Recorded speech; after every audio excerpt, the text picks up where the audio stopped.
Olá pessoal, tudo bem? Sou o professor Fernando, professor de Química. Hoje a gente vai utilizar vários conceitos, pessoal, que a gente já vem trabalhando bastante. Número de mols, a gente vai fazer muita questão da regrinha de 3. Então, pessoal, tá um pouquinho maçante, porque agora a gente entrou numa parte exatamente só de cálculo, tá? Então fica um pouquinho complicado, mas a gente vai driblando isso aí aos pouquinhos. Então a gente vai falar hoje um pouquinho, tá, sobre essa questão, tá, dos cálculos estequiométricos. Então a gente viu como que determina aquela questão dos coeficientes estequiométricos. Para que determina então coeficientes estequiométricos? Para a gente poder calcular, tá?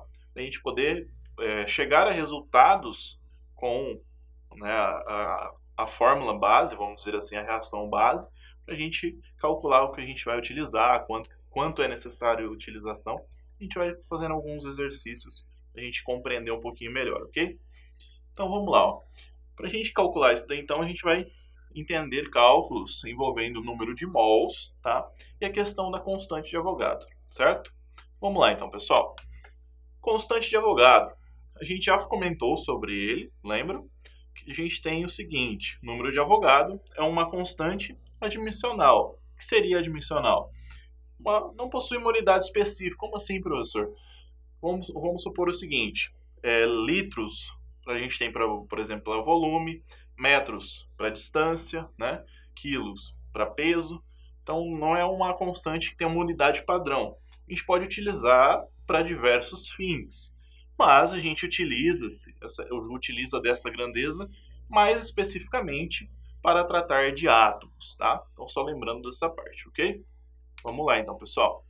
Assim, um mol de qualquer substância possui, então, obrigatoriamente, Na seria, né, número de Avogadro de entidades, ou seja, aquela constante bem grande, lembra? São vários zerinhos lá, né?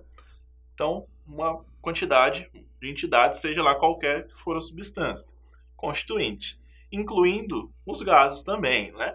Em mesmas condições de temperatura e pressão. Então, nem os gases se excluem dessa parte.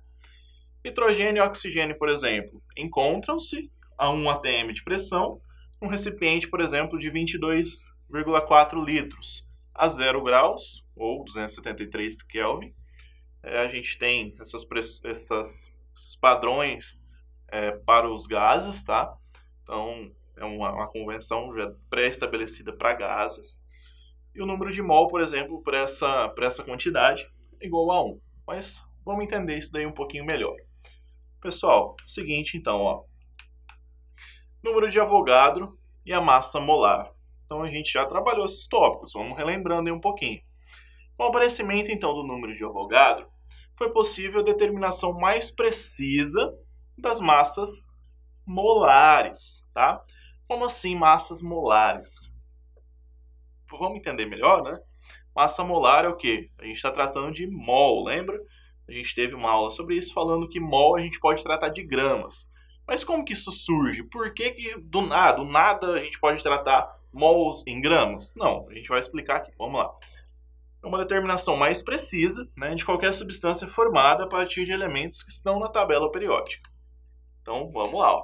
Então, vamos lá, pessoal. Para isso, utiliza-se a definição de uma. O que é a definição de uma? Não é uma coisa qualquer. Então, uma unidade de massa atômica, tá? Unidade de massa atômica da constante de Avogadro. Então, vamos tentar fazer o cálculo para vocês entenderem que não surgiu do nada, tá? Para vocês compreenderem de onde que veio essa questão que a gente pode chamar um mol, a quantidade de mol, pode tratar em gramas, né? Da constante de Avogadro e da massa atômica dos constituintes. Então, uma seria o quê? A massa de um átomo, ou seja, a gente tem 1,066 vezes 10 a menos 24, ou seja, a gente está tratando somente de um átomo, tá? Na, então, é a constante, ou seja, o número de Avogadro, que a gente já viu, 6,022, a gente vai trabalhar aqui dessa forma, vezes 10 a 23. Então, a gente tem mais 23 zeros ali. Tá? Então, um número bem grande. Mas como que isso funciona? Exemplo, calculemos aí o valor da massa molar do dióxido de carbono, tá? Sendo uma molécula de dióxido de carbono, CO2, constituída então por dois átomos de oxigênio, então 2 átomos de oxigênio e um átomo de carbono.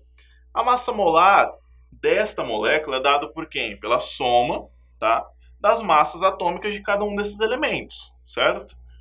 Dos dois átomos de oxigênio, multiplicando então pela constante de Avogadro e pela constante de uma. Como assim, ó? Então a gente vai calcular a massa atômica do carbono mais a massa atômica do oxigênio vezes número de Avogadro vezes unidade de massa atômica. Então vamos colocar numa... Então, se vocês quiserem fazer pela calculadora científica, a gente consegue chegar no cálculo, tá? Então, como que funciona? Qual que é a massa molar do CO2, no caso? Do carbono é 12. Quantos carbonos a gente tem? Não é um só? Um só. Mas, cada oxigênio é quanto? 16. Se a gente tem 2, vai ser quanto? 32. A gente soma isso por quê? Porque a gente está falando da molécula de CO2. A gente chega num valor de 44, né? Então, vezes o valor do número de Avogadro, certo? Vezes o valor da constante 1. Então, a gente substitui todo mundo. 44, que é o valor da massa do dióxido de carbono, CO2. Constante, então, número de Avogadro e a 1, certo? Então, se a gente fizer esse cálculo, vocês vão reparar que o valor vai chegar exatamente igual a 1, tá? Assim, a massa molar de dióxido de carbono, numericamente, igual à sua massa molecular. Ou seja, a mesma massa molecular é a mesma coisa da massa molar, tá? Então, matematicamente falando, a gente chega no mesmo valor. Por isso que a gente pode utilizar o quê? A massa molar, por exemplo, 1 mol, é a mesma quantidade em gramas, tá? Então, a gente chega na massa molecular, 44 unidades de massa atômica, mas a gente pode chamar elas de gramas, tá? Matematicamente falando, comprovado aqui, certo? Pessoal, então a gente chegou a um ponto seguinte, que a gente entendeu que a gente calcula a massa molecular, mas pode chamar ela de gramas, tá? Mesmo para a gente não precisar fazer aquele cálculo toda vez. Então, é uma forma que foi simplificado para a gente trabalhar numa unidade padrão para a gente, ok? Pessoal, então a gente falou um pouquinho sobre essas questões, né, da utilização dos coeficientes estequiométricos. A gente vai estar trabalhando mais nos próximos tópicos, ok? Tchau, tchau, pessoal. Até a próxima aula.